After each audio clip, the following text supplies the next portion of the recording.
You are throwing away objects right now that scrap yards quietly pay a fortune for. Number 6 is in your kitchen drawer.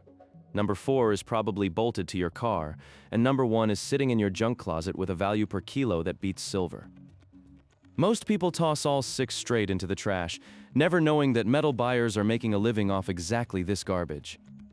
By the end of this video, you will never look at your own trash the same way again. These 6 items are everyday garbage to you, but inside them are metals that recyclers are literally sorting through trash bags to find. This is not recycling for the environment. This is recycling for profit, and the gap between what you see as junk and what a refiner sees as a payday is larger than you think. We counted down from the least valuable to the one that beats silver by weight, starting with the object sitting in your kitchen drawer right now. Open your junk drawer. The one everyone has, the one with dead batteries, old takeout menus, and a nest of charging cables you haven't touched since the Obama administration. That tangled knot of thin black cords is number 6, and most people look at it and see clutter. A scrapyard sees something else entirely. Inside every one of those cables is copper, fine strands of it wrapped in plastic insulation. Bare, bright copper, the highest grade, is currently trading at over $4.60 a pound. A 5-gallon bucket of snipped charger cords, once you strip off the plastic, holds about 2 pounds of copper. That is $9 sitting in your junk drawer right now, and you are about to throw it in the trash. I wanted to understand how something this obvious was hiding in plain sight, so I drove out to a scrapyard in Toledo. The kind of place with a dusty truck scale, a trailer for an office, and mountains of twisted metal sorted by material, as if someone had color-coded the apocalypse. The man who runs it is named Leo. He has been buying other people's garbage for 23 years, and he told me something that stuck. Most Americans think recycling is a chore. My regulars know it is a side hustle. He pointed to bins stacked with copper pipe, stripped wire, brass plumbing elbows, and what looked like smashed laptop boards. He said, "All of this came from people cleaning out their garages, and I wrote them checks on the spot." Leo's yard represents a quiet truth about the scrap economy. The global metal recycling market was worth over $55 billion last year, and it runs on what you discard without a second thought. The copper in those cords we toss equals millions of dollars annually just from household waste. But copper is only the bottom of this list. Every item above it packs a denser payload of metals that are harder to find and more expensive to mine. And that is where things start getting interesting. Because as we move toward number 1, the objects stop being things you casually throw away and start being items that scrappers will literally crawl under cars to retrieve. And one of them holds a metal that currently beats silver in value per kilo. But before we get to the heavyweight that outruns silver, let me walk you through the next 4 items on this list, because each one escalates in value in a way that starts to feel less like recycling and more like urban mining. Number 5 is hiding in your bathroom or kitchen right now. That old faucet you replaced because it dripped, the one with the tarnished handles and the worn-out cartridge. Most people toss it in the renovation trash pile and haul it to the curb. But if that faucet is solid brass and not just brass-plated steel, you are throwing away metal worth between $5 and $15 per unit. Red brass with 85% copper content is the good stuff. The easiest test is a magnet. If it does not stick, you have real brass. Scrap yards will separate red brass from yellow brass and price accordingly. One full kitchen remodel can generate 30 pounds of brass fixtures. That is $100 in scrap value alone from what the contractor was about to dump in a landfill.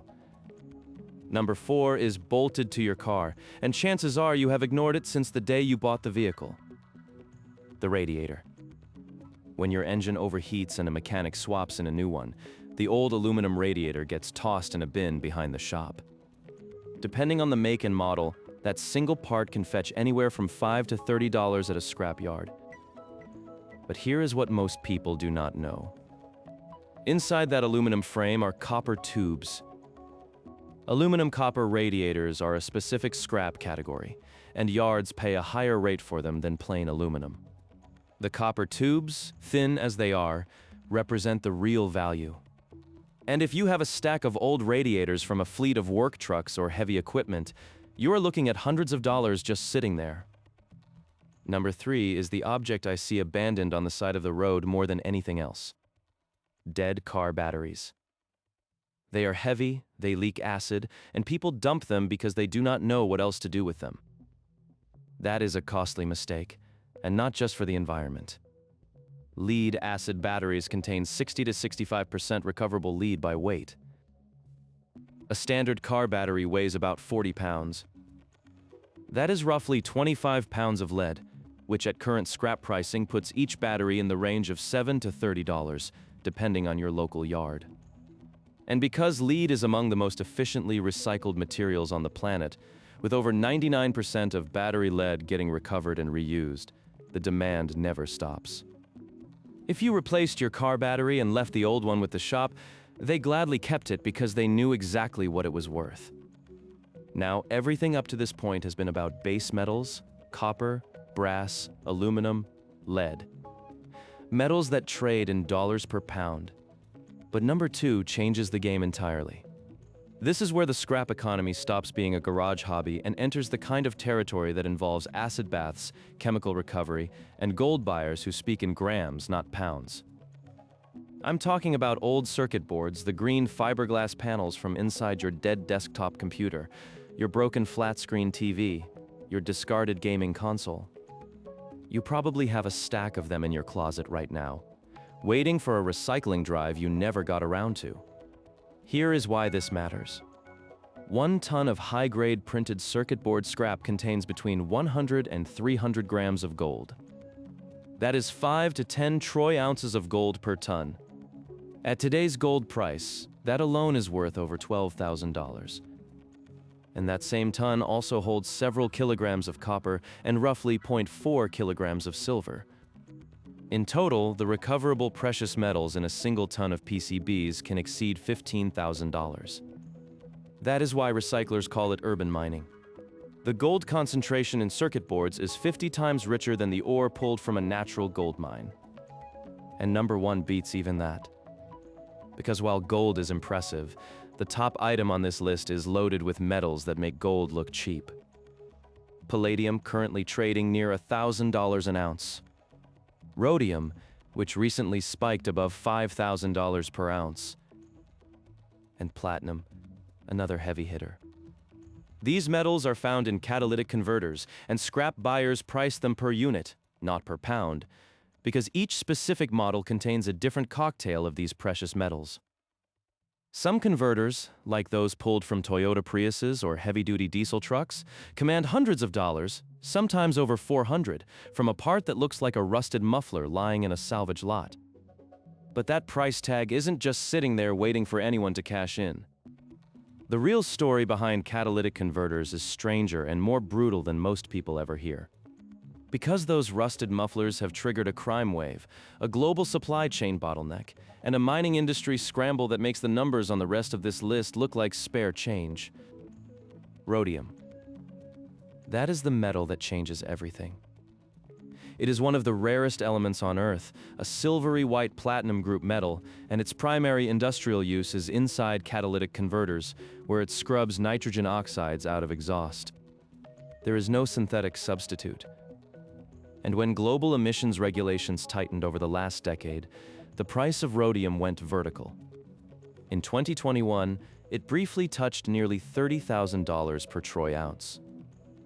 That is over 15 times the price of gold at that same moment. A single standard catalytic converter can contain 1 to 3 grams of rhodium. Even at today's more moderate prices, that 1 gram is worth hundreds. Now multiply that across the thousands of converters that get scrapped every single day, and you start to understand the frenzy. This is why catalytic converter theft has exploded. Criminals slide under a parked Prius in a driveway, cut the converter out with a battery-powered saw in under 2 minutes, and sell it to an unscrupulous middleman for cash. The victim wakes up to a roar from their missing exhaust and a repair bill over $1,000. Police departments across the country have task forces dedicated to this one crime. Entire warehouses of stolen converters have been raided, stacked floor to ceiling like rusty library books, each one scanned with an X-ray fluorescence gun to read its precious metal fingerprint. But here is the twist that most people never reach. The person who sells that converter at the bottom of the chain, the thief or the backyard mechanic, or the person cleaning out their garage usually gets a fraction of the true refining value.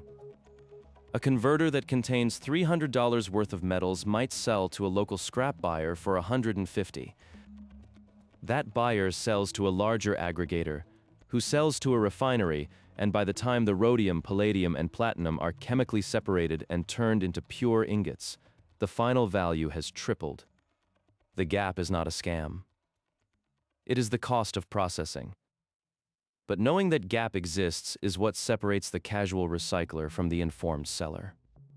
And that is the quiet rule that runs through every single item on this list. Copper wire, brass fixtures, radiators, lead batteries, circuit boards, catalytic converters. All of them are worth something the moment you walk into a scrapyard. But what they are worth to you, and what they are ultimately worth to a refiner, are two different numbers.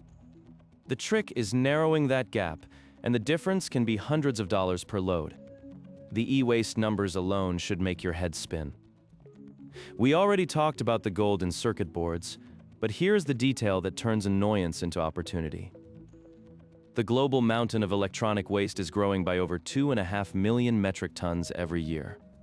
The average American household sits on roughly 40 unused electronic devices. 40.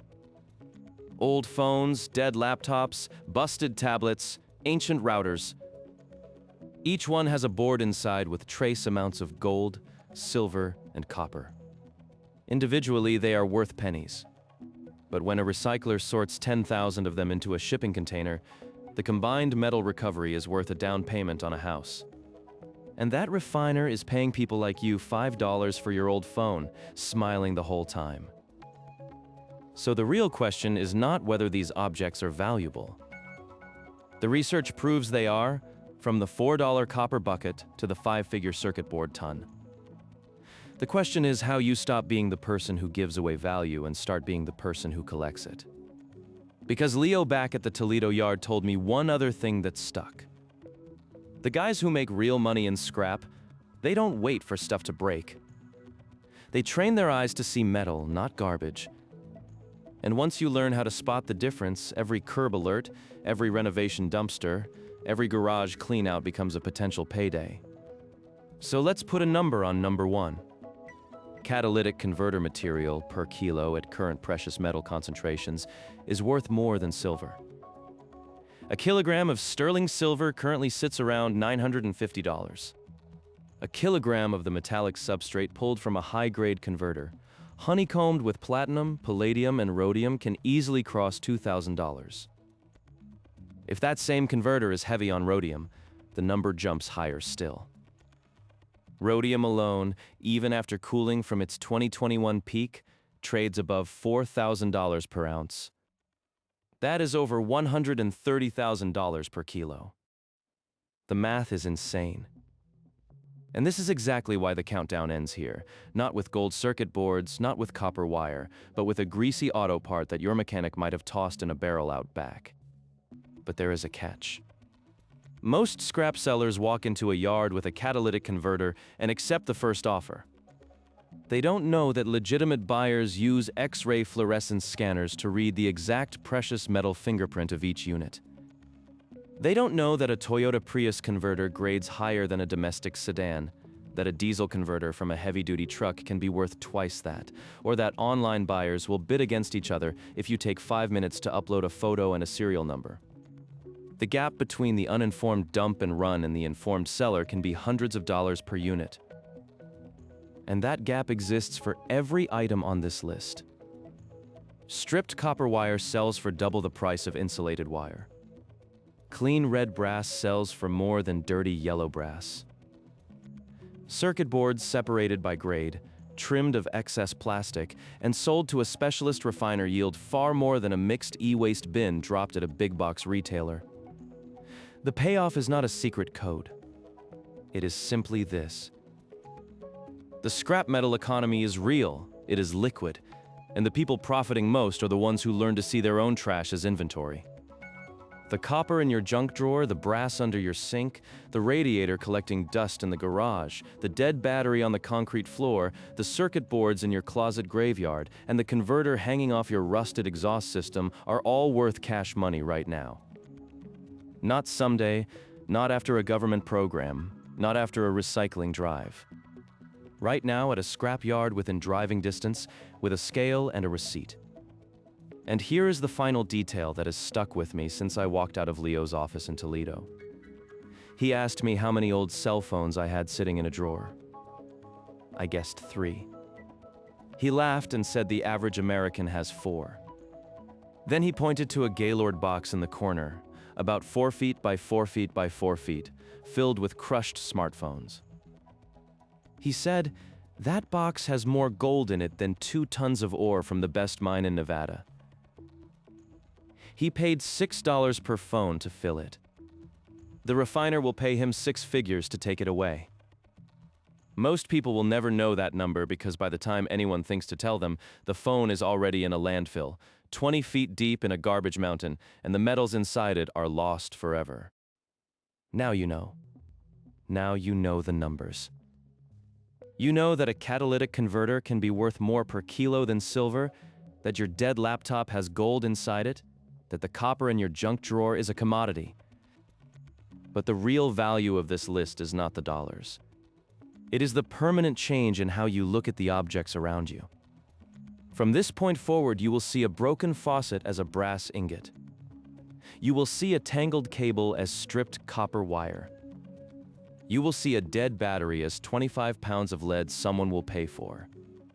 Most people walk past small fortunes every day because they were never trained to look. You just were. So the question is simple. What is the one item in your house right now that you used to call trash but now know is worth money? Drop it in the comments. I read every single one, and your answers decide what we cover next. Hit subscribe, not for the algorithm, for the next time you look at something ordinary and realize it was never ordinary at all. And if this kind of thinking made sense to you, there is a special offer from me through the link in the first pinned comment. Check it out. Until next time, keep your eyes open and your scrap piles sorted.